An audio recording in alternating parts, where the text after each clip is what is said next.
England line up with 9 changes from the last international they played against Ireland, with the 2 new caps, scrum half Kieran Bracken, John Callard at fullback, and so much depending on the recalled Nigel Redman in the second row, jumping as a middle jumper this time, Victor Obogu there in place of Jeff Probyn, and a back row made up of 3 regular number 8 forwards. And don't forget the role of Rob Andrew.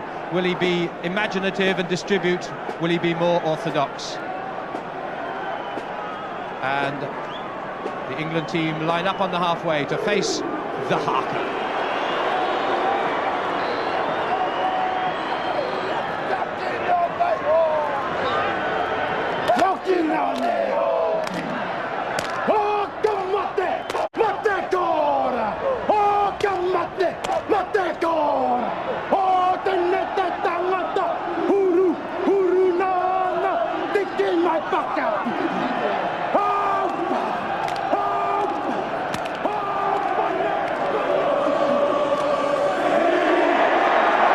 Sincerity in that.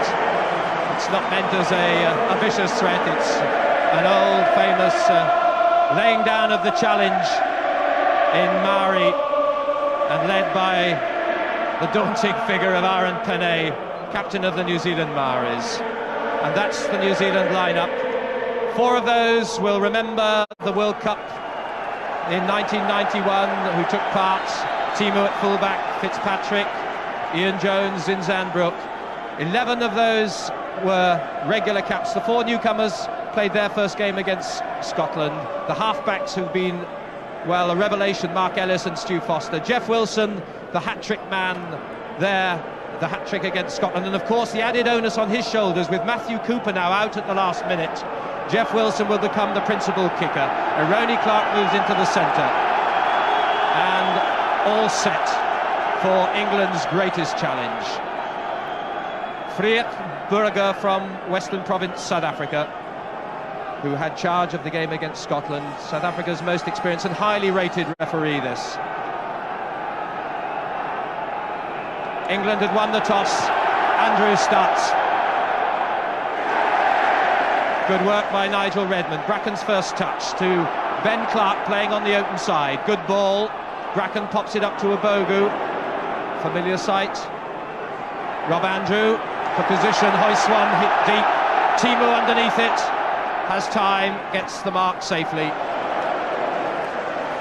Good start there by England, but the kick a little bit too far there by Rob Andrew. He gave John Timu all the time in the world to get a feel of it, but I think once they punched in twice, they should have let the ball come down the line. That you'll get nothing if you don't stretch the New Zealanders. 11 of this side played against the Lions in the summer. John Timu here was one of them, fullback in all 3 tests. Fine kick. One of the more experienced players, with this his 20th international. Speedy, versatile. A key area now. England's throw, they've Martin Johnson there. This is only his 2nd cap, remember, although a British Lion. Redman at the back. Johnson's tap. Bracken recovered to Andrew. Now on to Rodber for the big hit. The tackle's good, but it's available again. Picked up by Clark. Big Ben. Scrum half's bound in. Someone must step up. Rory Underwood is there to help out. It's not come back yet. It's there though, available. This will test Rory's scrum half skills. That'll do. Rob Andrew. Back goes Wilson in his 22, and it's rolled to touch. It's a lovely ball.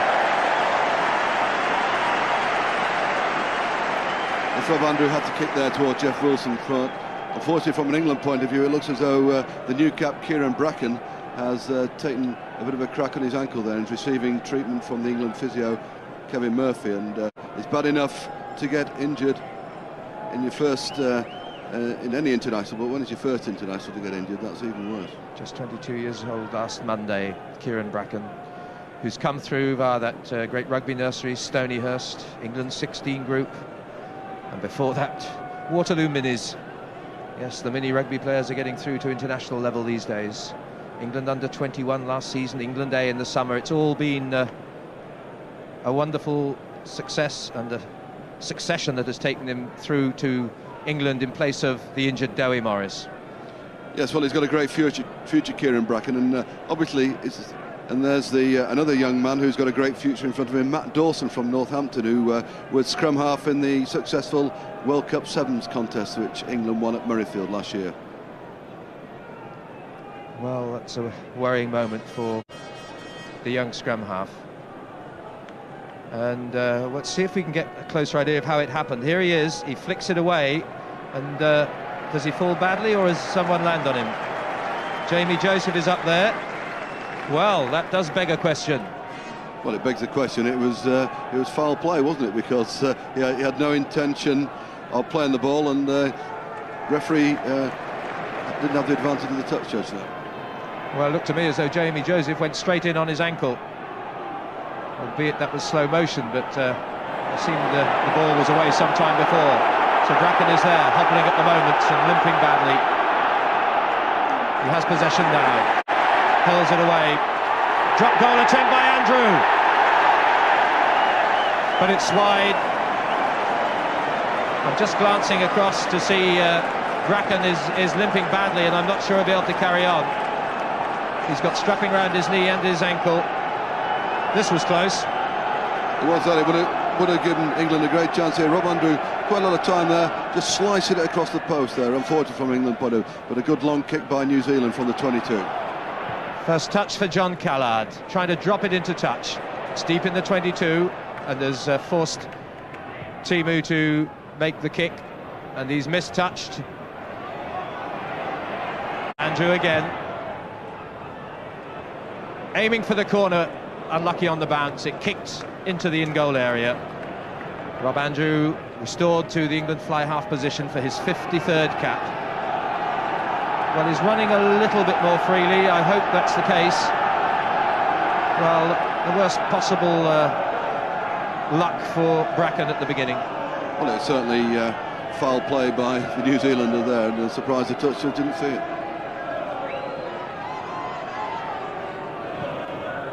Drop out by Jeff Wilson. Richards goes up, recovers it, but it was knocked forward into another player. It'll be New Zealand's put into the scrum. I think this is the first set-piece scrum of the match. Stu Forster, the scrum half, has been quite a revelation on this tour, and you can see it's well, a difference not worth noticing in the weights of the pack. England with just that tiny edge, with this mighty-sized back row.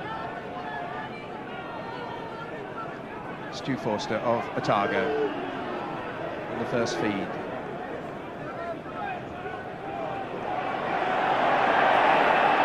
And the referee has penalised Clark, coming on the far fringe as offside. And there's a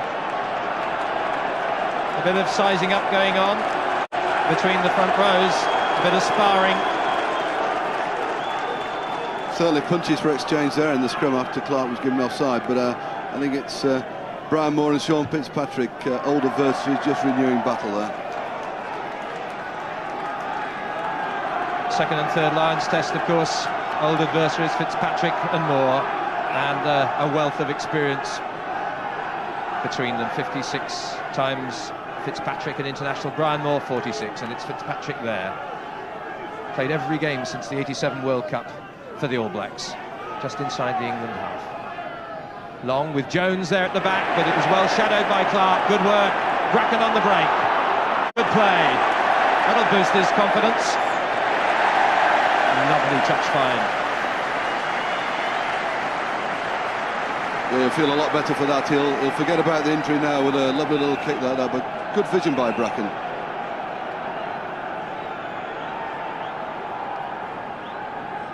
Victor Abogu, Craig Dowd,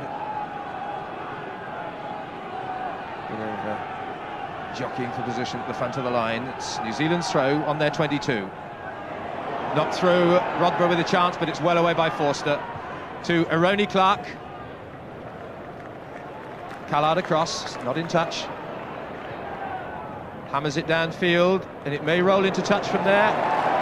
It's out on the full. Callard of Bath, 27-year-old who's waited in the wings behind John Webb for a long time to win his first cap now.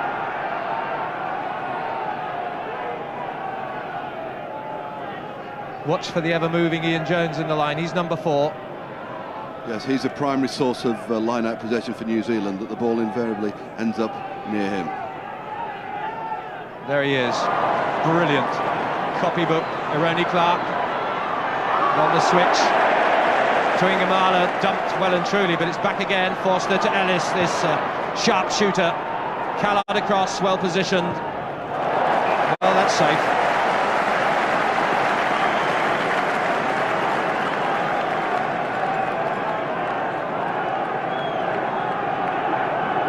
Again, traditional play by New Zealand. Punch into midfield, commit 3 or 4 of the midfield backs, and then move the ball back up the blind side. And New Zealand have the throw-in. Auckland man, part of the All-Auckland front row. Sean Fitzpatrick, the captain. Rodber got the touch. Redmond was there in support. That's a good line-out win off New Zealand's throw. And offside, Fitzpatrick himself. Good play by England. If England specifically in their selection went for Tim Rodber and Ben Clark to join Dean Richards at the back of the line-out, because they felt that New Zealand picked big men at the back and they had to pick big men also to match them, and obviously that paid off at the line-out. And you can see it here that Fitzpatrick not looking to Jones this time, looking towards Zinzan-Brook and Penny at the back, but good work there by Rodber. And the immediate danger cleared as the kick from Andrew takes play out on England's 10-metre line. But it's this time New Zealand ball. Mark Ellis miscued that. It's straight up and down, but it's been knocked forward. But New Zealand offside. And the referee there penalising New Zealand because when Ellis put the ball up, that they didn't retire the 10 metres, that you have to remain 10 metres away from whoever's catching the ball, and they weren't, so that's the penalty. To fire the ball into touch and get the throw again. Rob Andrews succeeds. England's throw. Encouraging opening 10 minutes here. Bountiful day in terms of weather. 68,000, and it's 0-0 after 10.5 minutes. At the tail is Clark. Couldn't hold it, recovers it though as Penne came in. But a knock-on's been given.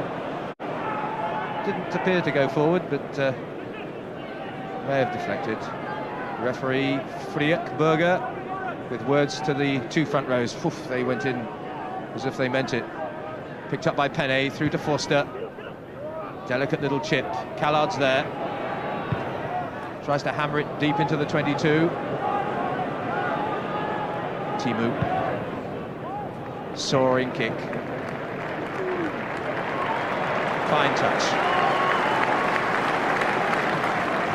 Again, John Collard, little option but to just kick the ball down. He can't kick the ball out on the full because otherwise the line-up will return from where he's kicking it. And he's not really being helped by his backs running back to help him there for a counter-attack. England's throw. Pushing across in the line. New Zealand penalised. Well, they've been a bit error-prone. If there has been an Achilles heel in this All-Black performance on tour, it's been the giving away of penalty kicks. Perhaps hopefully something England can capitalise on if they're within range of goal. That's a fine line kick. You see the offence here that England throwing it, looking towards Martin Johnson. You can see how he's impeded there. He's barged out the way, and quite rightly penalised. And that allows England to plant themselves deep into the All Black half. No score here at Twickenham after 12 minutes. England very much on level in terms of possession and territory, but away goes Zinzan-Brook, one of the old campaigners. Back to Forster. Richards leaves it for Callard. Missed it. Penalty to England again.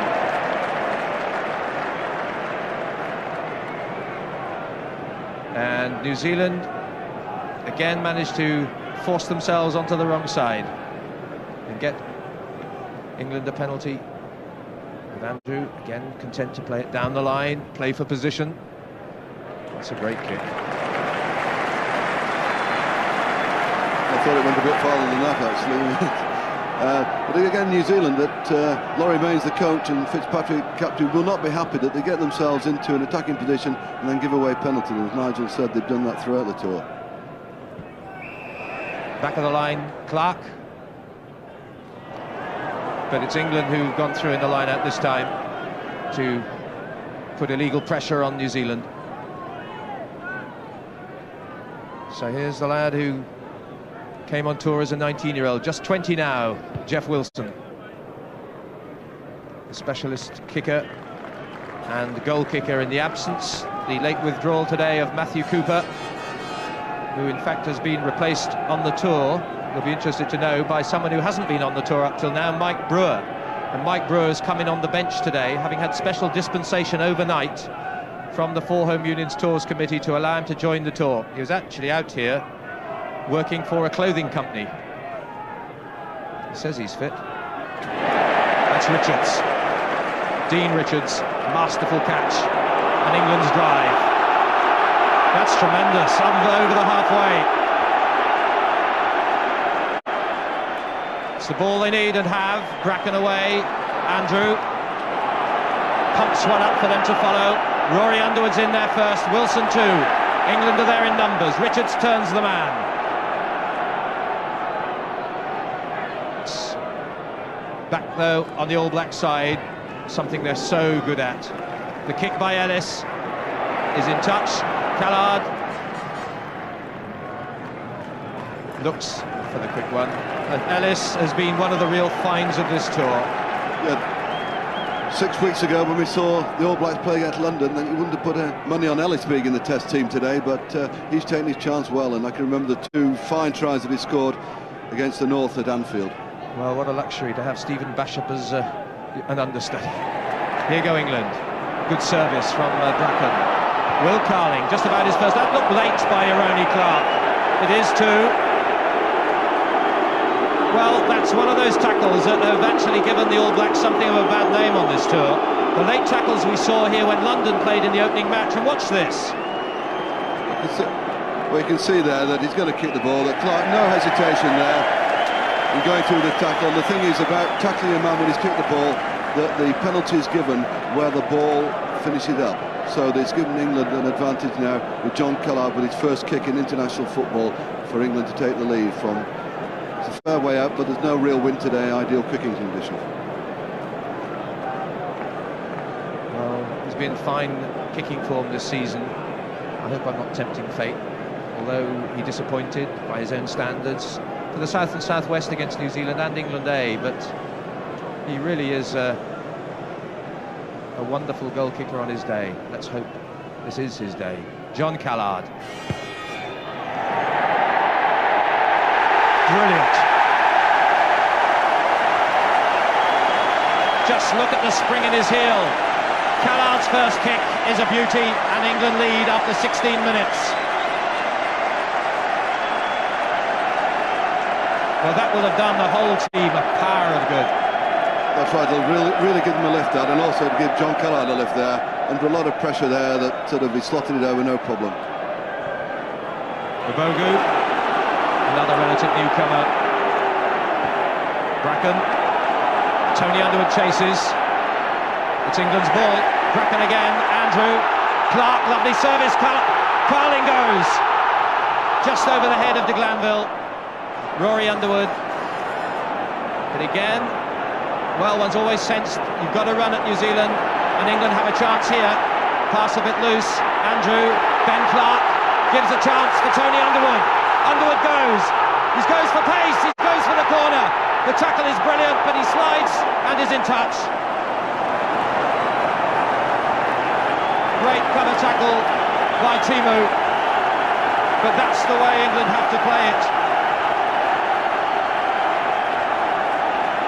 Here we see Underwood there running at John Timu, but a good tackle by Timu. I don't know whether Underwood could well have looked to have sidestepped inside him there, because Timu was certainly committed from on the outside. Thrilling moment. Well, I half thought he'd come in off his right foot. With Timu charging across, he could perhaps have stopped him in his tracks, but it was a great clever tackle by Timu, who had to check and take him full frontal. And the All Blacks are on their own line. Fitzpatrick with the throw. It's loose. Eroni Clark has it, and it'll be England's throw into the line.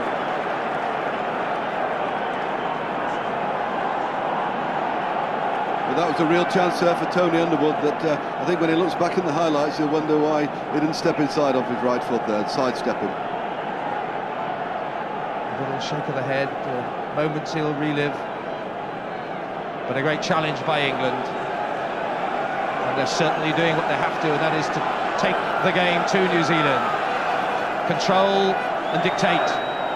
They have the throw, 7 metres out. Martin Johnson, what a catch. England drive, the power, they're still there. It goes loose from Clark.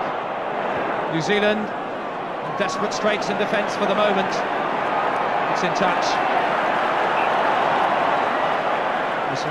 Whistle's gone. And again the New Zealand line threatened. The final pass went loose.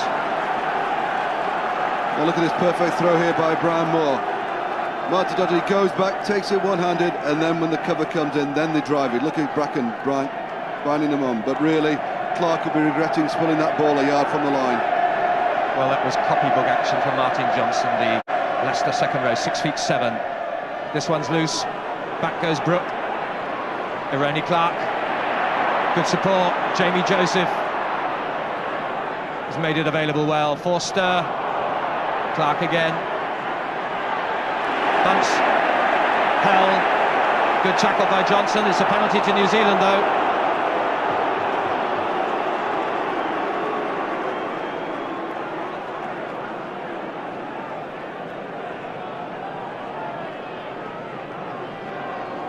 Gripping moments. Jeff Cook there, the England manager, Mike Slemon, assistant coach, and they look down on Jeff Wilson's first penalty goal attempt. So England's obstruction.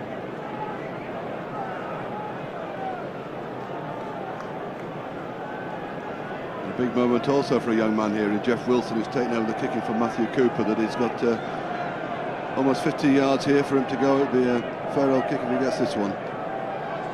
Well, he's kicked 3 conversions in the penalty on this tour. A conversion against Scotland when Cooper went off and caused the injury that's written him off the tour. Here's a chance to level it midway through this first half. England lead 3-0. Here's Wilson. Confident young man with great skill. It's close but wide. It stays 3-0 to England. 21 minutes played. Well, the missing man, Jerry Guscott there. I saw Martin Bayfield in the car park too, just knowing it was going to be an uncomfortable afternoon, just sitting watching in a game you ought to be in. But they'll be pleased with England's first 20 minutes. Back goes Callard.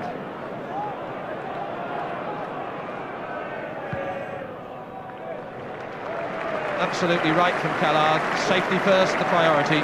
But good play by John Timu there, that he saw that England weren't coming up, and he thought that if he can pump the ball deep into England 22, that Callard would have to kick the ball off the field, and that will give New Zealand the line out, and that's exactly what he's done. The throw and the shortened line. Bounces back, Redmond goes through. But was it a knock-on? Yes, says Friedrich Burger. And this is the pattern so far, with England territorially with the edge, but possession as now New Zealand's way. Penne sets it up. Jones drives in. What a star he's been on this tour, the number 4 key jumper. About 8 metres outside the 22. Mark Ellis. I saw that coming. Rodber in well. Penalty though to New Zealand.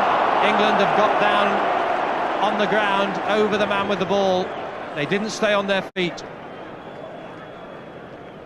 Rob Andrew looks to have taken a knock as well. He was involved in the tackle.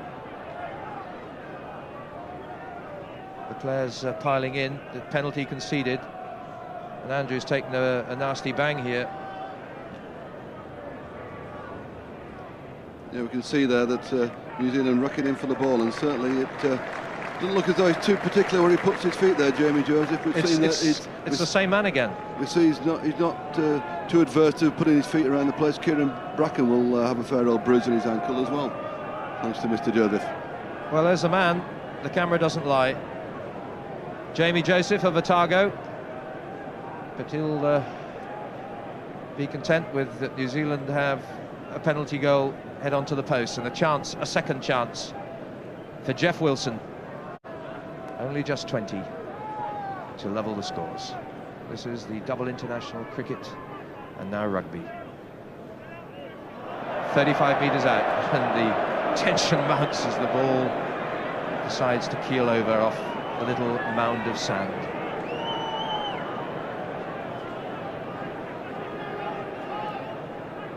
Nerve tingling.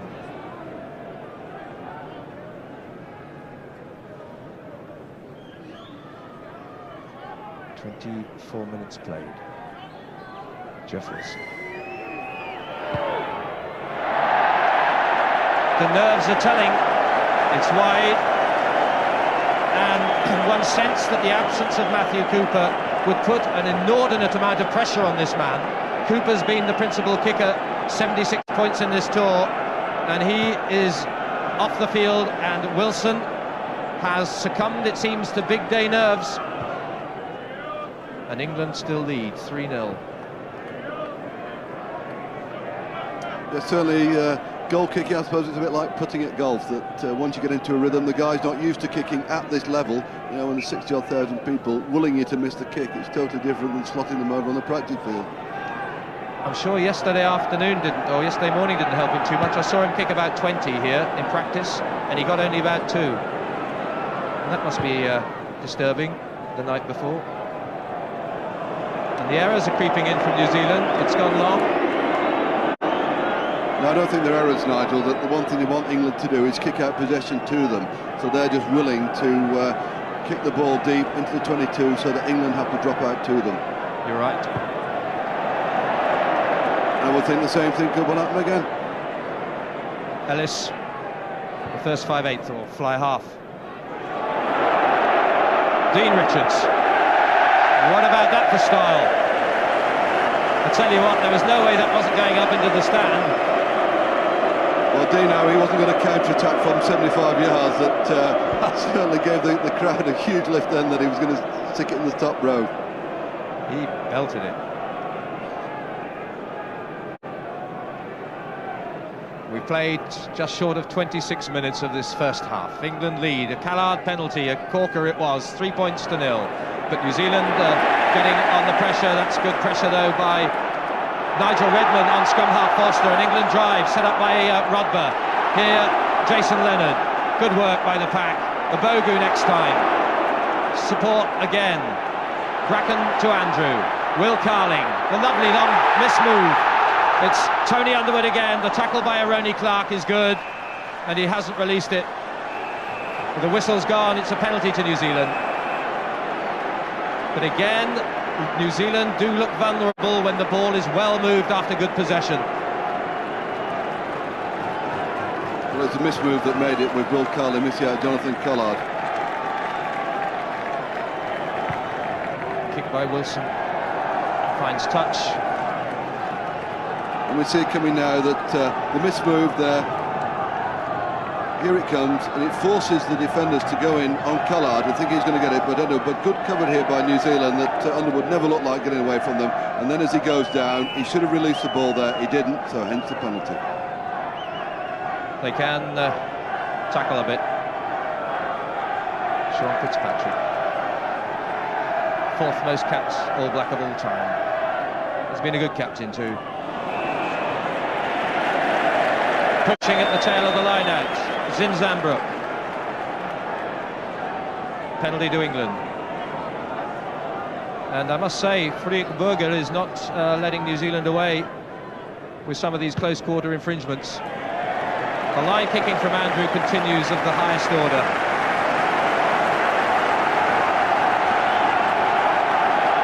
Laurie Mains looking not particularly chuffed, and I'm sure unhappy at the penalties that New Zealand are conceding. And actually, England have played all the rugby in this game so far. They have that. And same again from Martin Johnson. The long feed straight to a bogey. I like the charge. Bounces the first man, and Penne felt that. He really did. Penne's in the way. It's a penalty in front of the post. England penalty.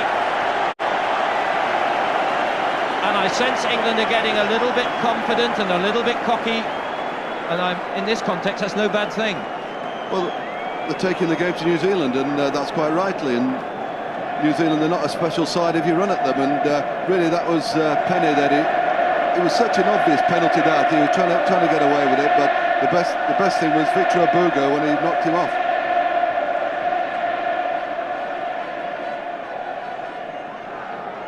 The downside schoolmaster, Jonathan Callard.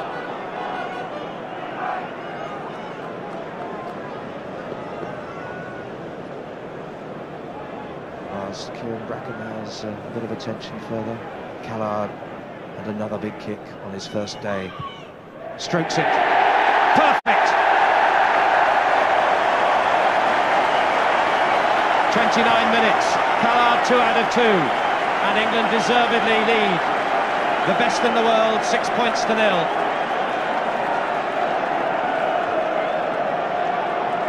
Cheers aplenty. It's a long way to go. Wilson, Richards, Brian Moore. He was at work yesterday. Such is the amateur game. Dealing with a court case. Bracken's been having further attention. Confident up. Hoist one with Tuingamala. Pressure on the winger, and England capitalise on it. Good work by Ben Clark and by Carling. They're on the rampage. Obogu was in the way. Well, I don't think it was meant for Obogu, and Andrew was setting sail. Meanwhile, there's another injury, and it's Ben Clark holding his wrist.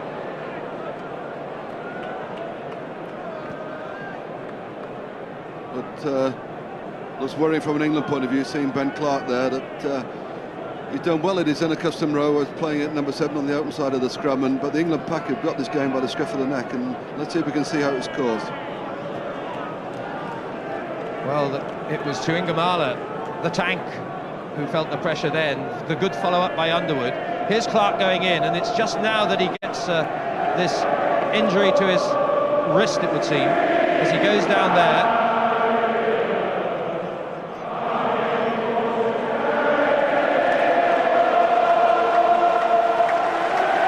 Smurf does his business, and a bit of strapping for Ben Clark.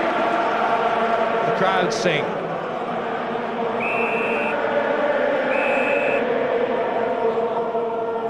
New Zealand here, defensively, that they take Aaron Penne off the side of the scrum. They move Tuigamala back, waiting for the box kick, and Penne will mark in the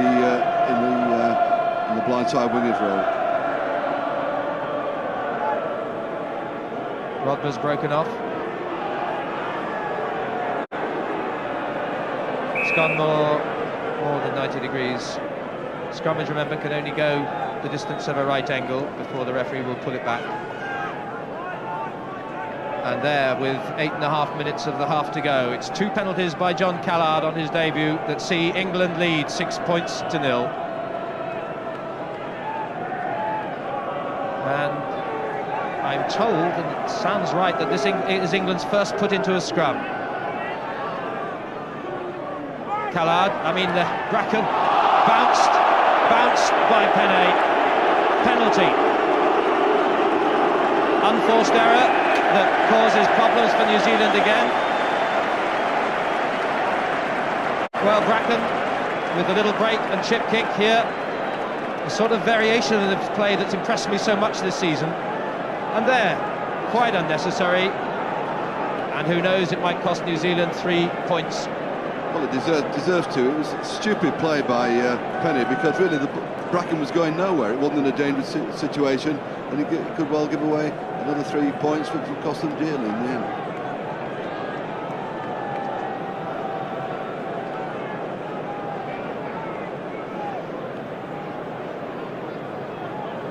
Well, to put this game in context, perhaps a little early in the match to do so, but 16 times England have played New Zealand and they've won 3. They lead 6-0.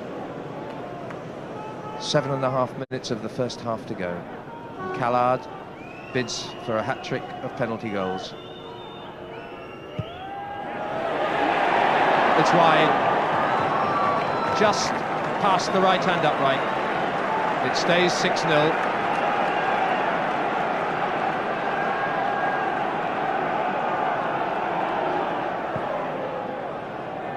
Jeff Wilson, and Callard back straight into the action again.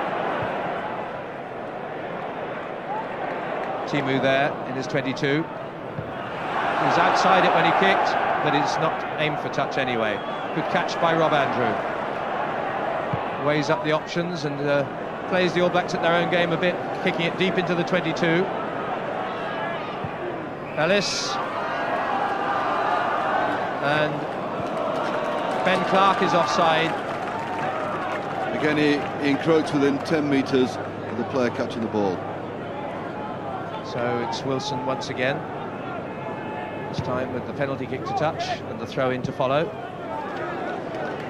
I can't remember seeing an international match where there's so much long kicking that I think as the game goes on that you'll see the sides, certainly the side that's behind, will start running the ball more than kicking it. And there's no question that New Zealand are showing England a great deal of respect. I think they would discountenance any of this odds-on favouritism. They knew England would be a stern challenge, and Scotland were not in the same category at all. That's Redmond, and good work again by England at the line-out. Ben Clark this time to take them on, to Rodber, trying to slip, but rolling it over well. Bracken, chipping away behind Tuingamala. Timu in support. Tuingamala decides to have a go. The kick's infield. Redmond takes it off the deflection from Johnson. Down by Tuingamala, but the ball's there. Bracken well shielded.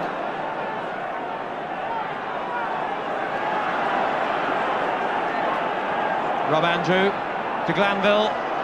Rory Underwood. John Callard down by Ellis. 30 metres out from New Zealand's line. Players in from all angles. And the ball not coming out from the pile-up in time.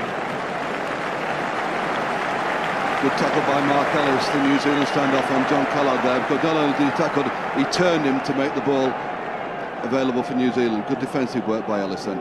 He really has blossomed on this tour, Mark Ellis. He's played centre, full-back, wing, fly-half, various levels.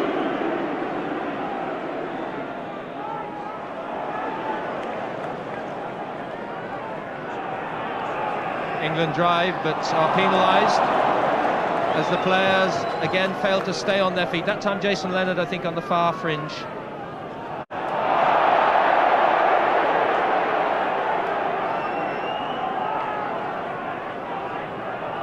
Wilson fires one away, a salvo from a gun, and into the great East Stand, the new completed stand of 25,000 more seats, really beginning to turn this into a magnificent arena, a cauldron of excitement today. And New Zealand are back towards England's 22. Jamie Joseph at the tail. What a reverse pass from Foster. Clark took it, and it's midfield in front of the England posts. It goes wide to Timu. Timu to Clark. Wilson out wide. Richards covering. And Richards back there to intercept the pass in field. 10 metres out from the England line. And England look to be winning the ball here. The dummy feed. Rob Andrew under pressure. Quick clearance. He's kicked well today.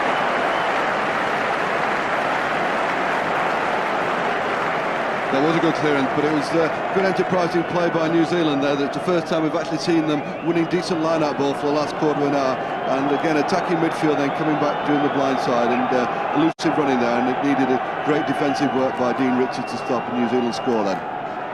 2.5 minutes of this first half to go. John Callard with 2 penalties. England lead 6-0. Jumping off the man. Jones penalised. England penalty. The lighthouse of the All Blacks line, the 6'6" Ian Jones. He's cursing Sean Fitzpatrick here because the ball doesn't quite go deep enough for him, and as it didn't, it means he has to use an inside arm and lean on Clark's shoulder, and that's why the penalty. He is one of the great leapers, like a spring salmon. The way he can actually get off from a standing position into the air. The sergeant jump is the sort of method of measuring it, and his must be exceptional.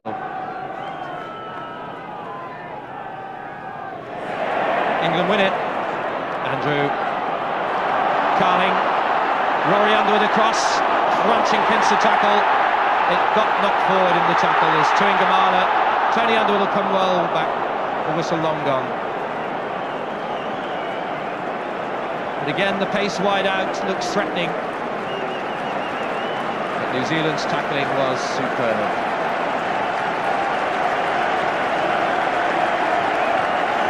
Crowd rising to England's performance. They've taken the game to New Zealand from the start. Forster, canny little player. Tony Underwood, Tuingamala.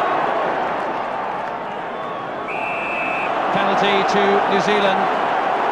The whistle's gone. The players are on the deck, and the referee, Philippe Berger, is being pretty strict on that. Must stay on your feet as you come in after the tackle. And Tony Underwood feeling the impact of, well, nearly 16 stone Vainga Tuingamala. Yes. Tank. I wonder what was going through Tony Underwood's mind then when Stu forced to put the ball up, and he had a glance up and saw Tuingamala coming at him. And this is a big kick now for Jeff Wilson, that if England could get into half-time at 6-0 up, then it's a totally different kettle of fish than 6-3. Into the last minute of the first 40 in this 17th meeting between England and New Zealand. Last time, of course, was the World Cup for disappointing England, losing 12-18. They won in 73. England won again in 83. They lead 6-0. Wilson to try and pull back 3 points. His third attempt. He's pulled it again. He looks despairingly to the ground, and that is a sad moment for New Zealand on the stroke of the half-time whistle. The cheers, perhaps a little discourteously, greet the kick, and so England go into half-time pretty well content, I'd think, at 6 points to nil. The crowd cheer them to the echo.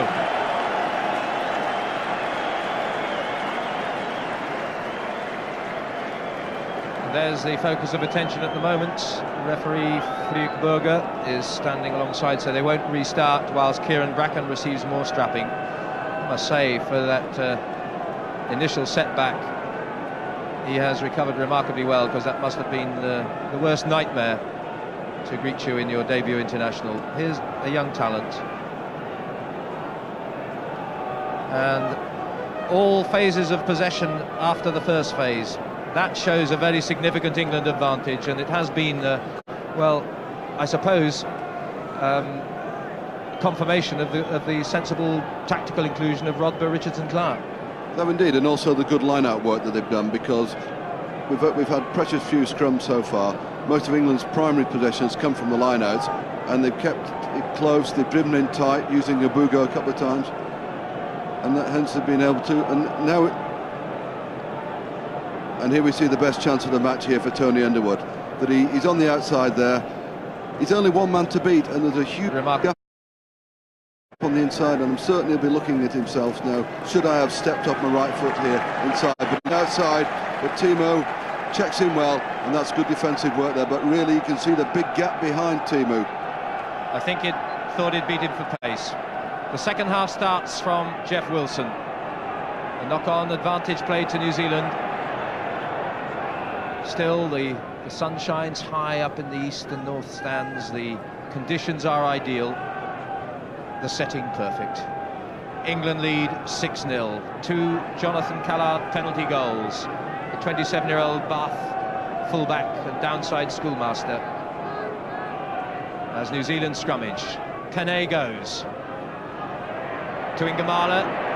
No room really to get up any momentum.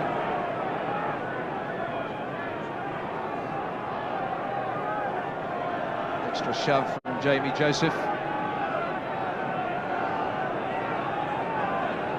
There's Joseph setting it up for Dew Forster. Ellis, this move to Bunce. Clark back inside, wriggles into the tackle but is well held by the England midfield of Carling and Andrew, and the knock on will give England the put in.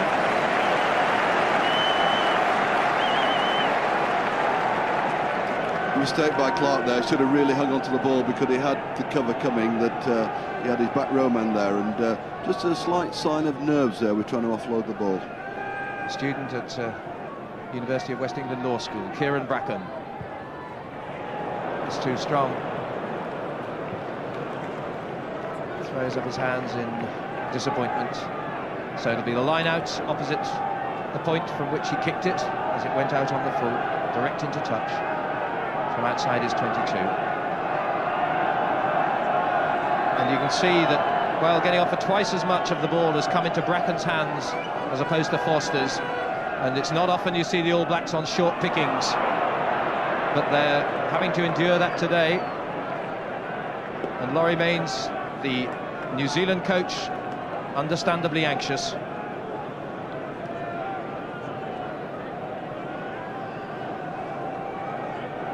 New Zealand, remember, conquerors of the Lions in the 3-test series in the summer, conquerors of Australia subsequently, and ruling the world in the 15-man game. And this was the day when England could measure themselves against the best. And so far, they're coming up, well, smelling of roses, appropriately. The tackle was on the man in the air. It'll be, in fact, well, I thought it was possibly going to be a penalty against Underwood, but in fact it's the players.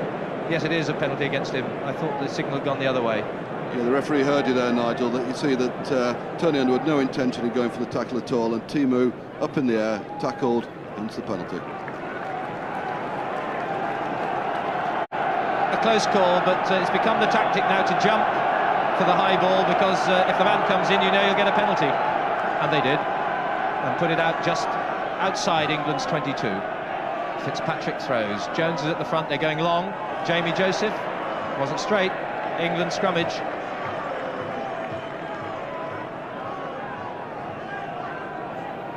I think Sean Fitzpatrick, the New Zealand captain, won't be happy with his own display, throwing the ball into the lineouts, and the referee penalising England there for delaying the put-in, but I find that harsh because the scrum actually collapsed. And New Zealand run it from the tap penalty. Away goes Zinzanbrook. Forster, Twingamala as a battering ram is held well by Tim Rodber, the Army lieutenant. It's in front of the post though, it threatens Mark Ellis. Frank Bunce, good tackle by de Glanville. It's one of the reasons he got picked in place of Jerry Guscott. Callard away, secure defence. Crowd love it, and he does.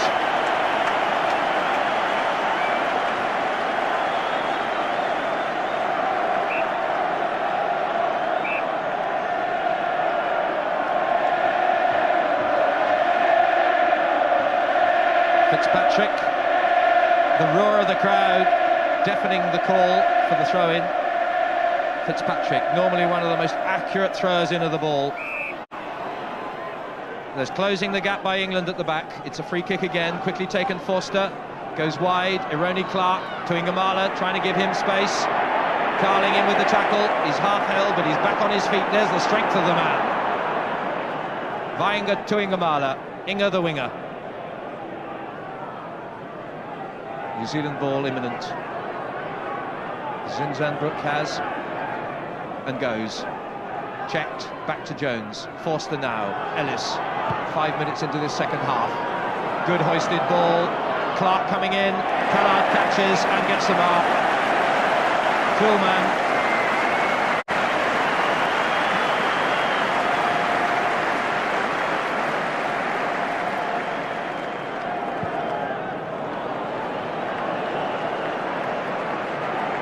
Well, here's a man who's gaining confidence as the afternoon's gone on, that never takes his eye off the ball, calls for the mark there, that you've got to have 1 foot on the ground.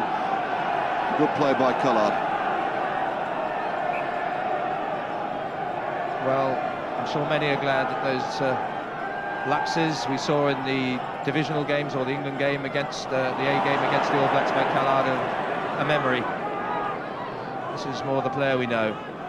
Ellis, Irene Clark, double dummy, switch in fact in the end to Tuingamala, but he's a marked man, and that was a great tackle by Ben Clark. But this is in front of the post, 30 metres out, and they're going with feet, but it's legit. Ellis into the space, Callard covers, he's going to let it roll, but it's a penalty, offside by England, a penalty to New Zealand.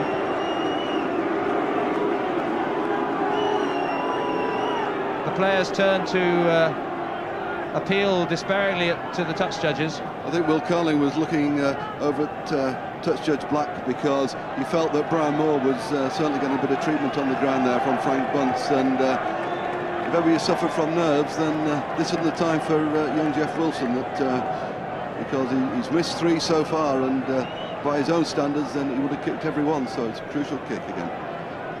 Joint leading try scorer with 6, jointly with Mark Ellis. But the pressures of international kicking, almost a new experience. He had just won the conversion against Scotland. Well, there wasn't any pressure left then.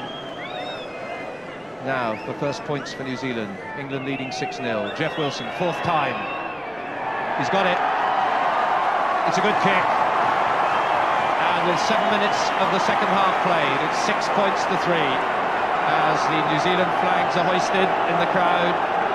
And the deficit is only 3 points. Crucial time for England now. They've really got to dig in, because you feel that the All Blacks have stepped up the pace a bit since half-time, that England have just got to settle themselves down, play percentage rugby, winning set-piece possession again. Rodberg follows and turns Fitzpatrick superbly.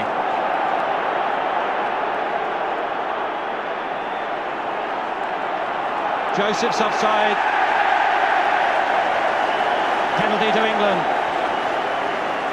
And it's getting pretty frenetic out there.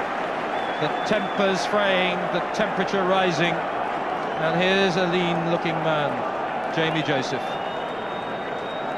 You see Kieran Bracken there waiting for the ball to come out. There's a lot of feet around there. That in the end, the referee, I think, he's had enough when Jamie Joseph comes in. Yeah, that's when he realised. Then he thinks, well, I've had enough of that, given a penalty. But great work by Tim Rodber there in turning Sean Fitzpatrick, the New Zealand captain. That Fitzpatrick won't look upon that as the best piece of play he's done on this tour. To re-establish a 6-point lead, John Callard, about 35 metres out. Spot on. 3 out of 4, and what a roar.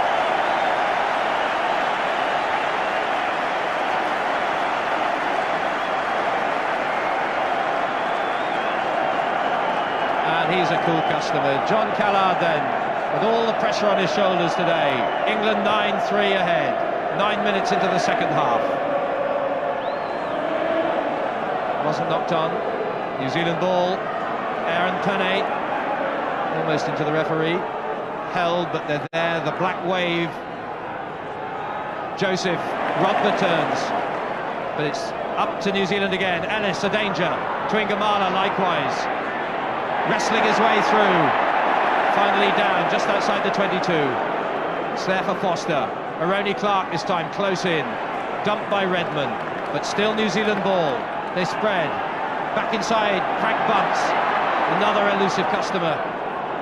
Again pressure. Irene Clark goes. Andrews tackles superb. Tuingamala still going on his feet. 15 metres out. Pressure here mounts. New Zealand come for the 4th time. Ellis, the mismove to Bunce, the fullback Timu. Wilson's outside. Wilson against Rory Underwood. Enveloping tackle, but still pressure. Bunce tackled back by Carling and by de Glanville. This is pressure, but this is superb defence. Only though for England to concede a penalty for offside. As the whistle goes, 12 metres out.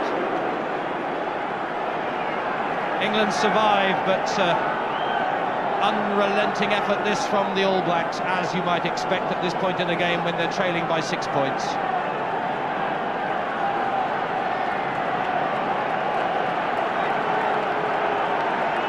Wilson goes for the outside there, but good tackling there. But Wilson quite astutely makes the ball available there for Frank Bunce, and the penalty comes from Tim Rodber. But Yes, some superb tackling here, but some superb support play by New Zealand. When you think the move is going to die, it's kept alive by Wilson, and the penalty ensues. So here's Jeff Wilson, and that's the tally of success or failure, with 11 minutes played of the second half. 9-3 England lead. And Wilson, another key moment for him and for New Zealand. It's close, it's curling in, it's there. 9-6. The inevitable New Zealand fight back. Well, New Zealand must have won at least 10 or 12 second phase possessions there. They didn't try and move the ball out wide. They used Ironi Clark and Frank Bunt coming in close, and Tuigamala, and I think you'll see them doing this as the game goes on. Start by Andrew. Joseph.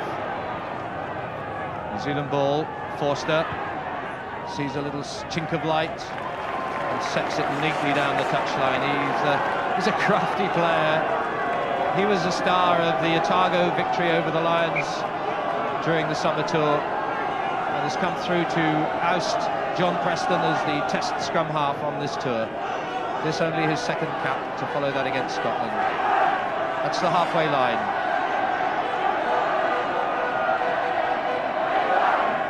It's England's throw.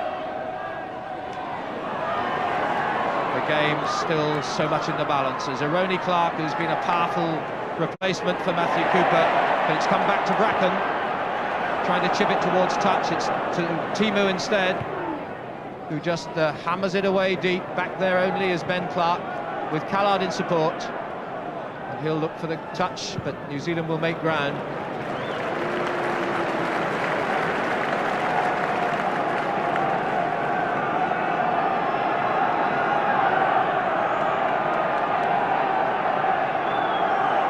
Yes, and I would think the majority of those 19-second phases would have been won in this second half, because I think they pulled out about 10 of those, because if ever you wanted to see good close-quarter stuff, then they've shown it. Knocked down by Steve Gordon. Great rescue job by Nigel Redmond. Andrew fires it away. Timu covers. Still in play. Callard is there. Looks to the open side, puts one up, and again deep into the New Zealand 22. Ellis covering. Brian Moore, good catch. Rob Andrew, skills there from the England hooker. And again, it's rather like chess this, waiting for the mistake. Jeff Wilson opts for the safety of touch. Good kick too. I noticed Jamie Joseph there, the New Zealand wing forward, Mimo to him to get that ball off the field. He'd had enough of it, but certainly a lot of kicking in this game, more than you normally see in an international match. A sign of some tentativeness and the respect of each side for the other. It's the halfway line, and England up for the three-man. Martin Johnson. Nigel Redmond's played a stormer in his unaccustomed middle-of-the-line position. Rodber at the back, but too long. Joseph taps down. Forster to Clark. Another bang of the ball, straight into touch. The 24-year-old Aucklander played the first two tests against the Lions in the summer. He had no need to do that, because New Zealand's ball retention is superb, and all he had to do was really run straight into the midfield backs, keep on his feet and make the ball available, and that's what New Zealand are so good at. Critical period of the game about to come, with a quarter of an hour played of the second half, and England leading 9-6. 3 penalties to 2. Good pick up, Fitzpatrick. Halfway line, Forster, Ellis. It rebounds off Clark or Andrew, puts England back with the initiative to Bracken. Obogu gets up a bit of steam, pushes a couple out the way, turns it back. Bracken, Andrew, sensible mismove. De Glanville adds the gas. Rory Underwood, Tony Underwood couldn't get the feed through. It's still in play. Carling goes. Nice little interplay, and a little bit of luck. It could have found the hands of Tony Underwood.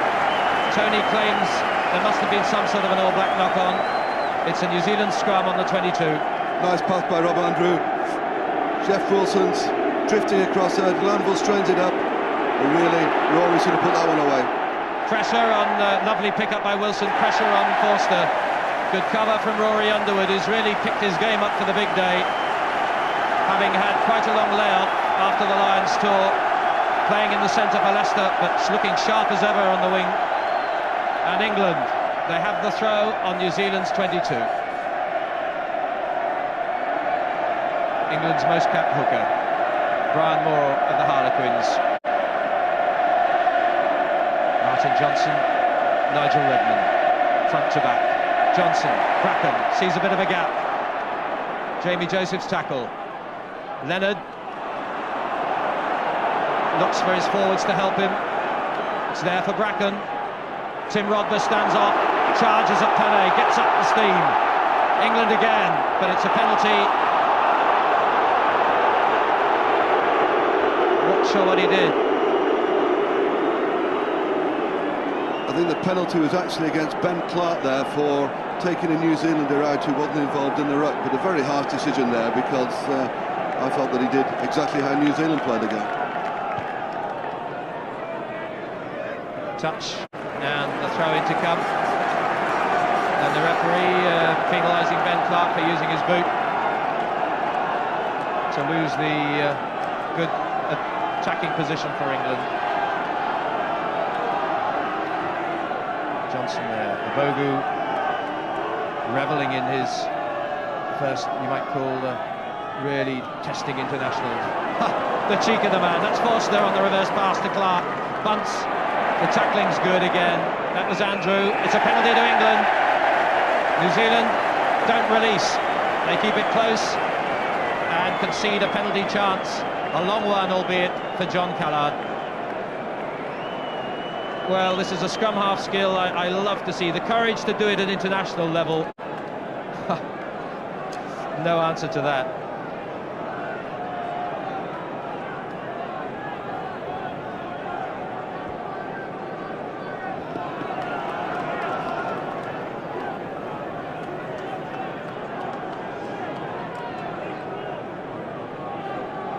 Well, from Newport to Cheltenham to Bath, they'll be offering up prayers for this one. John Callard.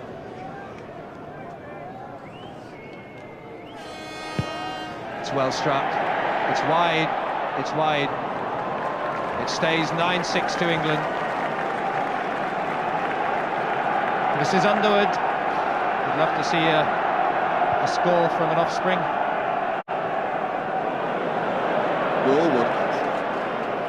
It's 3 penalties to 2 as we come towards the 19 minutes played of the second half. Wilson on the restart. Rob Andrew lets it bounce, leaves it for Callard. Tries to pin New Zealand again into their 22. Timu thinks about the kick to touch, goes for the up and under. Rob Andrews safely beats Timu, uses the left foot cleverly, right into touch, rolling into the corner. That's a gem.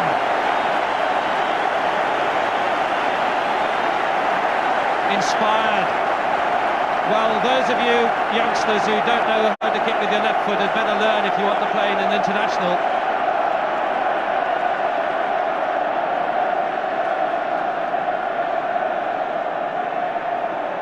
That puts England 10 metres from New Zealand's line, coming up to the midway point of this second half, and England have the throw. Moore. Clark reaches. Redmond.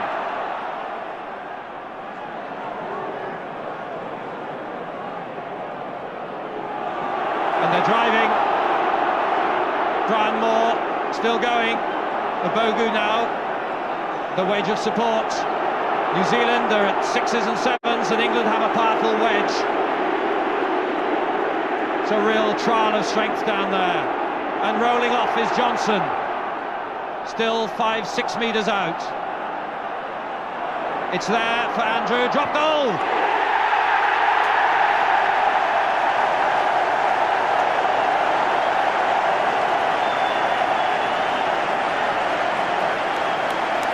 the sweetest moment for Rob Andrew to restore England's 6-point lead. The work had been done by the forwards, great ball retention there. Rob Andrew, plenty of time there to slot it over, but that's the score that England wanted. They really needed that one. 19 minutes to go. England rising to the occasion, and again literally through Martin Johnson. Just his second full international. Swing low, sweet chariot. Bracken, it's in play. Tony Underwood chases, Tuingamala sets off. Superb follow-up tackle, and it was Bracken that time, but here's Aroni Clark, Redmond, Ubogu. Manful effort, but New Zealand never more dangerous than just after the opposition have scored. And they bounce back again. This fearsome All Black brigade in possession. Ellis. Frank Bunce, checked. Rob Andrews' tackling has been critical here, but it's a penalty, as I think England just managed to come in from the wrong side.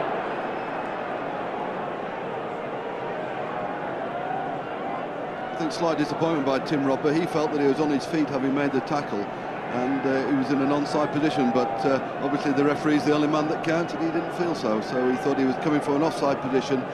And with about 19 minutes to go now, that England have just got to hang on in there and try and play the percentage game, get the ball down to New Zealand hand. The burden again on the shoulders of Jeff Wilson. 2 from 5. A 20-year-old knows all the pressures of top international sport as a cricket test player and rugby international newly. Struck that well. He's got it. That's some kick to keep New Zealand in there and fighting. With just over 17 minutes to go, it's 12-9. England leading for 3 penalties and a drop goal to 3 penalties. It's amazing how many international sides, and if you watch this game, it's just the same. You get a penalty or get a score, then you concede one immediately. New Zealand again. Ellis. Clever ball. Well, Bill, 16 and a bit minutes. Can England stay there? Well, if the forwards can win primary possession from the line-outs, and it's going to be a big onus now on Nigel Redmond and Martin Johnson to win good set-piece ball. Rob Andrew to play the ball deep into New Zealand half. If they can do that, then they'll win the game. If New Zealand start picking up ball, then it'll be a hard battle for England then. England have this one. Wide to Carling for touch. Had to hurry. Bunce wasn't a million miles away. Relief that it made it for the man captaining his side for the 36th time, the most of any captain in the world.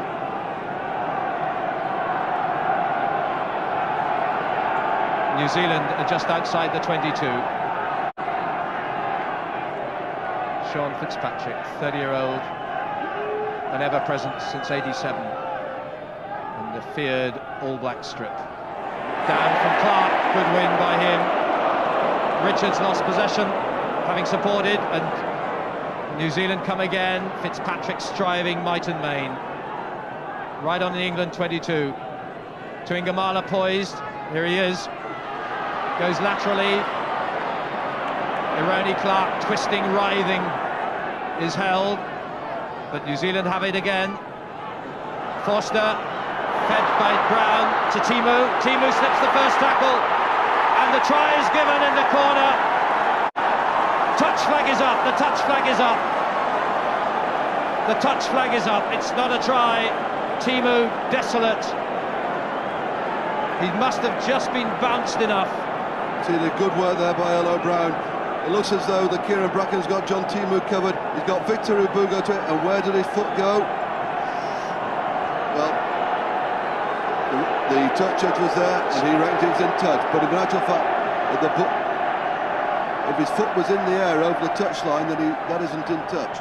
Stephen Hilditch, the touch judge from Ireland, on this near side, and a desperately close call. England's throw on their line. Tim Rodber with possession.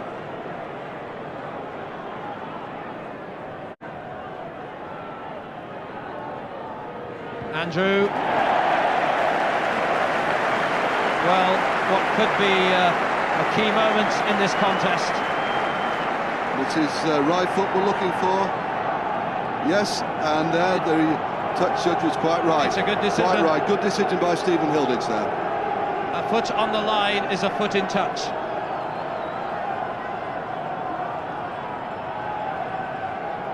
But the pressure's still there. England in their 22. Dean Richards, the old warrior, plucks one out of the air. Bracken away. Andrew looks for the big touch fight and gets it.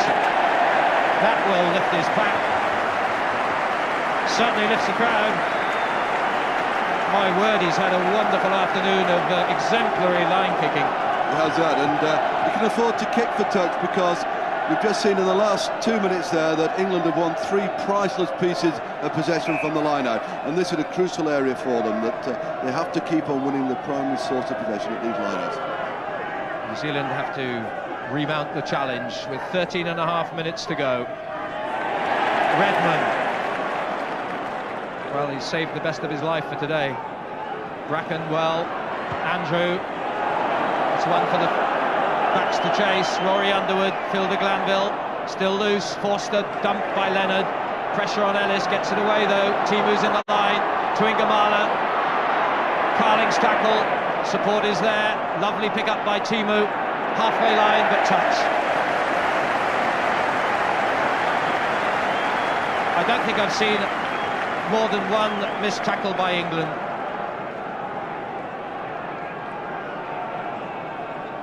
I think Will Carling's taken a knock there, that in trying to tackle Tuigamala, that Jeff Cook there looking a little bit pensive, but we can see how it happens there, that Tuigamala steps inside, Carling comes across, tries to hand him off, and that's where he picks up the injury.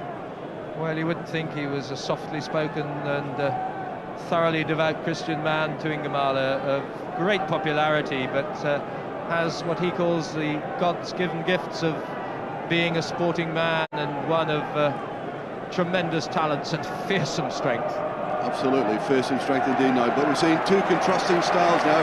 England winning the set-piece ball, willing to kick the ball more, whereby New Zealand struggling for possession. They'll look to keep the ball in the hand as much as possible. 2-man line, Johnson sweetly to Bracken, sweetly to Andrew, to Carling. Dummies to Abogu, looks for the pack. They're there in strength. Bracken, Andrew, Clark, lovely feed to Glanville. Bill with Glanville still couldn't get the clean pass.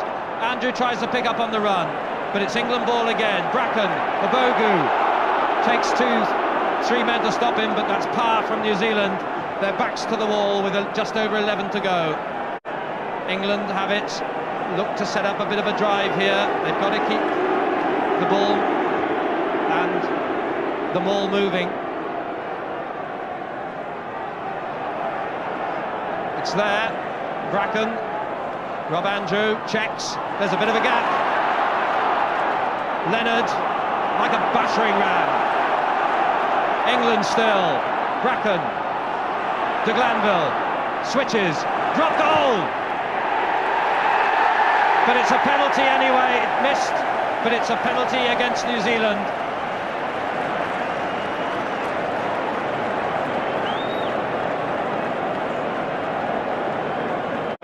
The penalty was offside against New Zealand number 7, Zinzan Brook there. He's looking a bit disconsolate, but the referee could have penalised him when Kieran Bracken actually picked the ball up to pass out, because he was coming back from an offside position and he never went back. So the referee quite right to penalise him.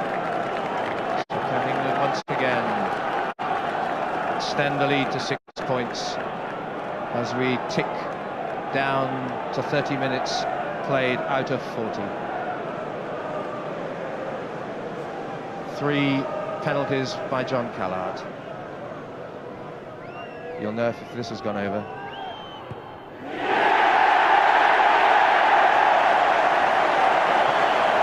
What a day for John Callard as England re-establish a 6-point lead with less than 10 minutes to go. John Callard's answered all his critics with a faultless kicking display. He's only missed 2, but under the pressure he's put some good ones over.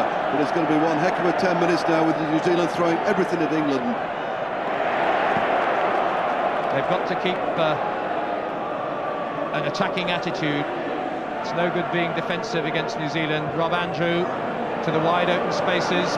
Back goes Wilson. A chance to counter-attack and run at Rory. Or kick.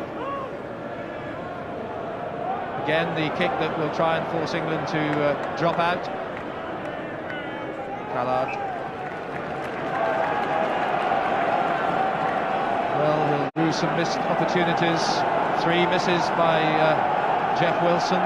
3 successful kicks.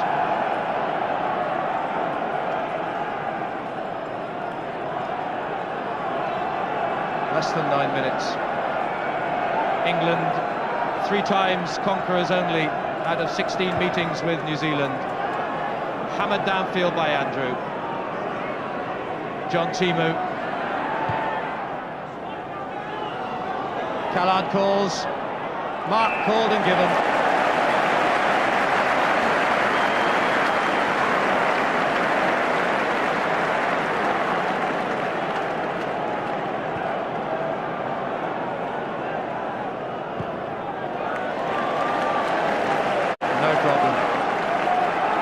New Zealand have won a line-out for about the last 5 minutes, and England have got a stranglehold on this department, so big area now, big line-out now for New Zealand. 8 minutes to go. And there we just see it there, that England, the statistics speak for themselves, but good work there by Ian Jones. Ducking under is Big Olo Brown, the prop, the Polynesian.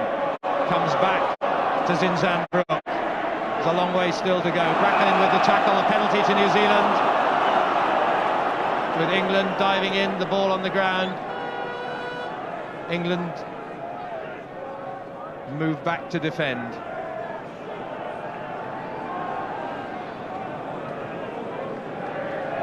I think Sean Fitzpatrick is quite right there to give the ball to Jeff Wilson. There's still about 7 or 8 minutes to go now, so there's still plenty of rugby left in this one.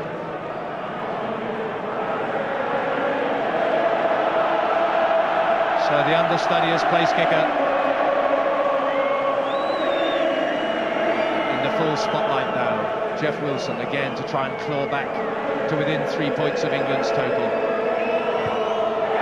It's wide.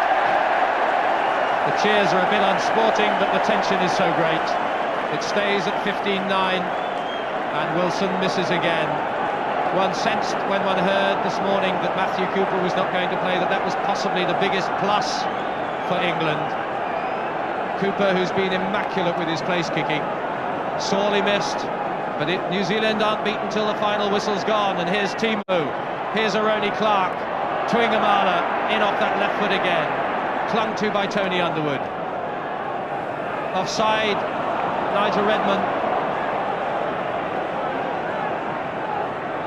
Again, we see the referee, he doesn't play a lot of advantage. That really, you would have thought from New Zealand's point of view that they would have been far happy to keep the ball in the hand. But I noticed last week against Scotland that he didn't like to play a lot of advantage, this South African. Referee Philippe Burger, 48-year-old from Western Province, was plenty of top-level international experience way back to 1980 when he was in charge of the Lions versus Transvaal, about to become the South African administrator of referees as a paid job. Now then, 3 from 7, a 6-point lead as Wilson goes up again. Can he cut it once again to just 3? Looks short, is it? And slightly wide. Callard marks on his goal line, and the 20-year-old with a rueful look on his face.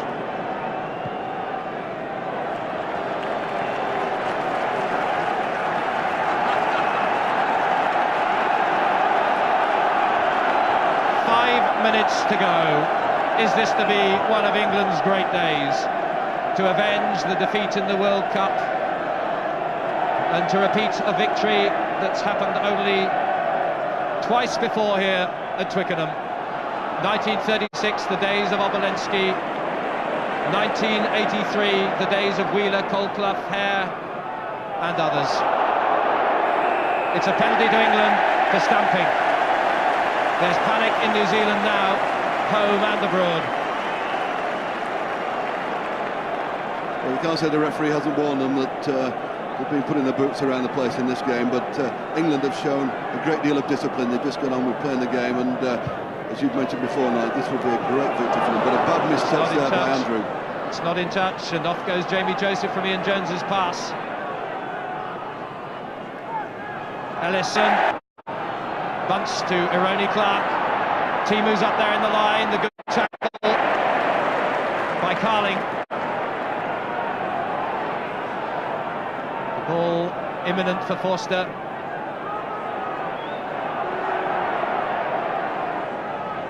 Ellis back inside goes Bunce again, eluding the outstretched arms of Victor Abogu. Forster downed is Zinzanbrook by Rob Andrew. It's a penalty though. England offside, over-eager, momentary concentration, that's quickly taken as New Zealand go for the try and conversion that could win it. They're 6 points adrift, remember. Forster, Ellis, mismove to Tuingamala, wide to Wilson, Wilson against Underwood, Rory Underwood in with the tackle. Jamie Joseph in support, not in touch, still in play, penalty to England. Some thrilling contests wide out, none more so than Wilson against Rory Underwood. Never renowned perhaps for the world's greatest tackler, but he's pulled them off today. He's had 3 really good tackles, but Kieran Bracken, who's been a real hero for England's taken a heavy knock there, and we'll see how it happens. That Jeff Wilson, he hasn't beaten Underwood for the last 3 times on the outside. He gives it another go now. One stage it looks as though he's going to get him, but there, good stop by Underwood, takes him low, gets the legs. Ball available there for Joseph. The ball kicked safely into touch, but only about 15 metres out. We're counting down to the last 2.5 minutes. England have the throw. The excitement mounts. Well, it's been a wonderful home record. Apart from the World Cup, it was 5 years ago that England last lost, and Redmond reigned supreme for that one. Bracken, Andrew, off the left foot. It's up into the West Stand, a few more seconds pass. We're into the last 2 minutes of proper time. Now this is a big line out now, that from England's point of view they will be desperate to snatch this one. Obviously from New Zealand they'll be wanting to get a little bit of possession, because they've had next to nothing in the second half. Deflection at the front, Redmond, Bracken, hammered away again. Have you ever seen Nigel Redmond play so well? I've always rated him as a player. He's an unsuing hero that I've always rated him, and the referee there judging that that the ball wasn't in straight, so he's given England the scrum. Well, if it stays as it is in another minute and a half or so, they'll all be heroes. Rob Andrew, same again. And New Zealand kept at bay as we count down to the last minute. Can you imagine the sensations inside these people? Jeff Cook, the manager, John Elliott on the right, Mike Slemon on the left. The last minute, England lead by 6 points. It's tapped down to Forster, collared by Rodber, and held in that position to make the ball available for England. Bracken, what a debut game. Andrew had to lift it because Jones was there. This is Wilson, he'll have to run. Wide it goes. Timu, Tuingamala, Tony Underwood. Can't hold him. Carling can't. And forced out into touch. The cover of Phil de Glanville. I must say it's been a thin white line in defence for England, but thin and hard as steel. Yeah, they've defended extremely well there when they've had to, Nigel. There's been some tremendous display there. But again, New Zealand looking desperately to get any ball to run it wide, but they've had nothing from this England pack today. The all-conquering All Blacks on the verge of defeat for the first time on this tour, and only for the 4th time ever in history. Laurie Mains, again the poker face, the cool coach, wondering if New Zealand can conjure some last little bit of magic to pull this one out. The tackle of Ben Clark. Away goes Frank Bunce. Out there is Forster. England covering with might and main. The last-ditch defence as New Zealand fire again on all cylinders. Tuingamala, Ironi Clark. The cover comes in. A penalty to England for not releasing by New Zealand as we come into injury time. think Rob Andrew will be looking to put this ball right up into the top of the stand, because I would think this will be the last kick of the game. Andrew just does that, and England have won. England beat the best in the world, 15 points to 9. No greater day here at Twickenham. It ranks certainly with those famous Grand Slam years, but this, for only the 4th time in history, sees England conquer the might of the All Blacks. Well, what a result there in England. You can see Kieran Bracken, what an outstanding game. Will Carling there, what an inspirational captain that he's been this afternoon. That I think this one will live with his memory as much as the 2 Grand Slams were, because it was absolutely tremendous performance by the forwards. They absolutely dominated the set-piece play, and England played the right tactics. And there's some New Zealand guys who'll be Sean Fitzpatrick, the hooker, the captain, be a disappointed man, but I'm certain that he will acknowledge they were beaten by a better side today. Well, it was Bernard Gagney's team back in 1936. It was Peter Wheeler in 1983. And here for the 3rd time at Twickenham, England have beaten New Zealand. Adding to that, of course, the famous win in Auckland in '73. But what heroes these men are. What a way to celebrate the occasion on which you captain England for the most time ever, a captain of any team in the world. And this remarkable home record at Twickenham continues. Each man a hero against, well, a great New Zealand side, one has to say, unchanged from that crushing 51-15 win over Scotland, unchanged. But today, no question that England deserved to down the all-conquering All Blacks. A magnificent forward performance. Rob Andrew, John Callard embraces Victor Abogu, Phil de Glanville, the late call-up, Dean Richards, Kieran Bracken. I knew he'd got it. Tony Underwood, and congratulations all round. Eddie Tonks, President of New Zealand, understandably a little bit disappointed, to put it mildly, but this is a day of England's celebration. Tim Rodber, sheer undiluted joy.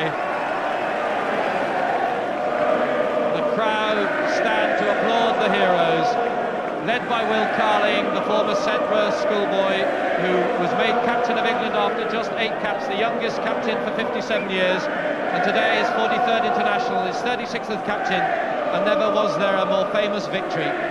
The boot of John Callard, the doubts and questions reasonably raised, but his 4 penalties and Rob Andrews' dropped goal brought England the triumph. Back goes Wilson in his 22, and it's rolled to touch. It's a lovely ball. Rob Andrew had to kick there toward Jeff Wilson, but unfortunately from an England point of view it looks as though the new cap Kieran Bracken has taken a bit of a crack on his ankle there and is receiving treatment from the England physio Kevin Murphy, and it's bad enough to get injured in your first in any international, but when it's your first international to get injured, that's even worse. Just 22 years old last Monday, Kieran Bracken, who's come through via that great rugby nursery, Stonyhurst, England's 16 group. And before that, Waterloo Minis. Yes, the mini rugby players are getting through to international level these days. England under 21 last season, England A in the summer. It's all been a wonderful success and a succession that has taken him through to England in place of the injured Dowie Morris. Yes, well, he's got a great future Kieran Bracken, and obviously and there's another young man who's got a great future in front of him, Matt Dawson from Northampton, who was scrum half in the successful World Cup Sevens contest which England won at Murrayfield last year. Well, that's a worrying moment for the young scrum half. And let's see if we can get a closer idea of how it happened. Here he is, he flicks it away, and does he fall badly or has someone land on him? Jamie Joseph is up there. Well, that does beg a question. Well, it begs a question. It was foul play, wasn't it? Because he had no intention of playing the ball, and the referee didn't have the advantage of the touch judge there. Well, it looked to me as though Jamie Joseph went straight in on his ankle, albeit that was slow motion, but It seemed the ball was away some time before. So Bracken is there, hobbling at the moment and limping badly. He has possession now. Hurls it away. Drop goal attempt by Andrew. But it's wide. And all set for England's greatest challenge. Friet Burger from Western Province, South Africa, who had charge of the game against Scotland. South Africa's most experienced and highly rated referee, this. England had won the toss. Andrew starts. Good work by Nigel Redmond. Bracken's first touch to Ben Clark playing on the open side. Good ball. Bracken pops it up to Abogu. Familiar sight. Rob Andrew for position. Hoists one, hit deep. Timu underneath it. Has time, gets the mark safely. Good start there by England, but the kick a little bit too far there by Rob Andrew. He gave John Timu all the time in the world to get a feel of it, but I think once they punched in twice, they should have let the ball come down the line. That you'll get nothing if you don't stretch the New Zealanders. 11 of this side played against the Lions in the summer. John Timu here was one of them. Fullback in all 3 tests. Fine kick. One of the more experienced players with this his 20th international. Speedy, versatile. A key area now. England's throw. They've Martin Johnson there. This is only his second cap, remember, although a British Lion. Redmond at the back. Johnson's tap. Bracken recovered to Andrew. Now on to Rodber for the big hit. The tackle's good, but it's available again. Picked up by Clark. Big Ben. Scrum half's bound in. Someone must step up. Rory Underwood is there to help out. It's not come back yet. It's there though, available. This will test Rory's scrum half skills. That'll do. Rob Andrew. A bit of sizing up going on between the front rows. A bit of sparring. Certainly punches for exchange there in the scrum after Clark was given offside, but I think it's Brian Moore and Sean Fitzpatrick, old adversaries, just renewing battle there. Second and third Lions test, of course, old adversaries Fitzpatrick and Moore, and a wealth of experience between them. 56 times Fitzpatrick, an international. Brian Moore 46, and it's Fitzpatrick there. Played every game since the '87 World Cup for the All Blacks, just inside the England half. Long with Jones there at the back, but it was well shadowed by Clark. Good work. Bracken on the break. Good play. That'll boost his confidence. Lovely touch find. Well, he'll feel a lot better for that. He'll forget about the injury now with a lovely little kick like that, but good vision by Bracken.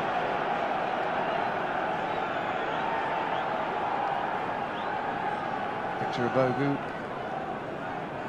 Craig Dowd.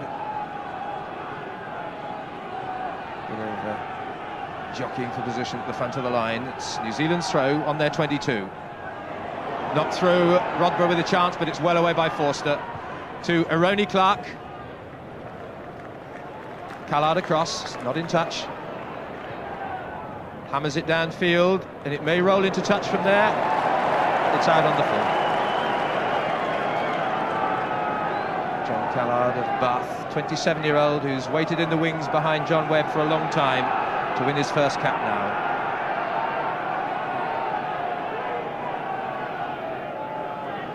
Watch for the ever-moving Ian Jones in the line. He's number 4. Yes, he's a primary source of line-out possession for New Zealand, that the ball invariably ends up near him. There he is. Brilliant. Copybook, Aroni Clark. I'm just glancing across to see Bracken is limping badly, and I'm not sure he'll be able to carry on. He's got strapping around his knee and his ankle. This was close. It was that. It would have given England a great chance here. Rob Andrew, quite a lot of time there, just slicing it across the post there. Unfortunate from England point of view, but a good long kick by New Zealand from the 22. First touch for John Callard, trying to drop it into touch. It's deep in the 22, and there's forced Timu to make the kick, and he's mistouched.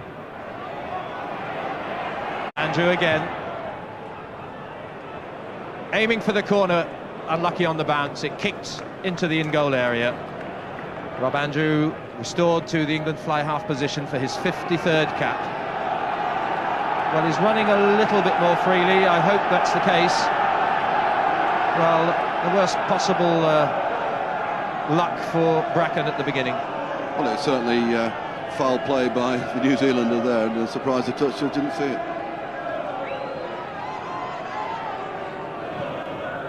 Drop out by Jeff Wilson. Richards goes up, recovers it, but it was knocked forward into another player. It'll be New Zealand's put into the scrum.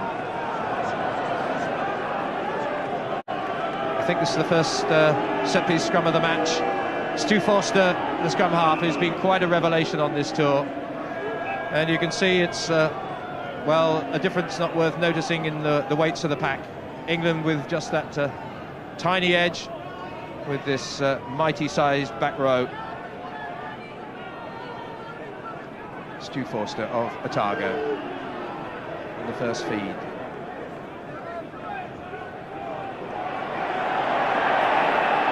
And the referee has penalised Clark, coming on the far fringe as offside. And there's an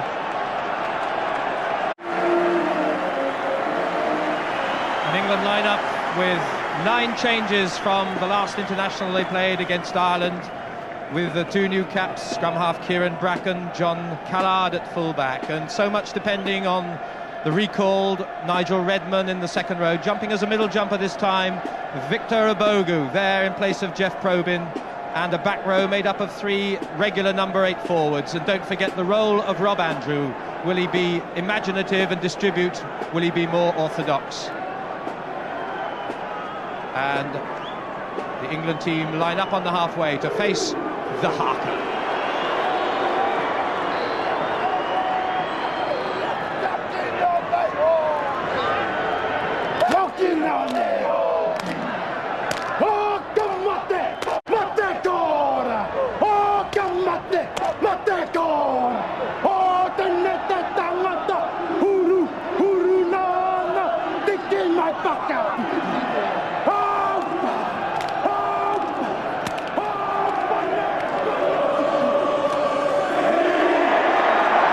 Sincerity in that.